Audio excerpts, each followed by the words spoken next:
Hello friends, Hyderabad LB నగర్లో resale house అయినా పర్లేదు, value for money budget friendly house కోసం చూస్తున్న కస్టమర్స్కి మంచి ప్రాపర్టీ అమ్మకానికి వచ్చిందండి.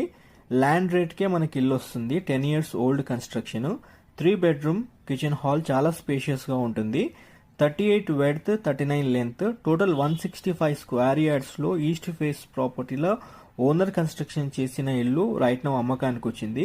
ఈ ప్రాపర్టీకి బ్యాంక్ లోన్ కూడా సపోర్ట్ చేస్తుందండి. 1,75,00,000 రూపాయల కింద ప్రైస్ ట్యాగ్ చేయడం జరిగింది. ఈ ప్రాపర్టీకి సంబంధించిన ఫుల్ లెంత్ వీడియో మన ఛానల్ వందే భారత్ ప్రాపర్టీస్ లో ఉందండి. ఒక్కసారి ఛానల్ త్రూ వెళ్ళి చూడండి. అందులో ఈ ప్రాపర్టీకి సంబంధించిన ప్రిసైజ్ లొకేషన్ పిన్ కూడా అటాచ్ చేశాను. ఒక్కసారి మీరు సైట్ దగ్గరికి వెళ్ళి చూడండి. అండ్ డిస్క్రిప్షన్ లో ఓనర్ కాంటాక్ట్ డీటెయిల్స్ కూడా అటాచ్ చేశాను. ఒక్కసారి వీలైతే మీరు ఓనర్ కి కాల్ చేసి రేట్ నెగోషియేట్ చేసుకోవచ్చు అండి. Please subscribe to our channel and please like our channel. Thank you for your support.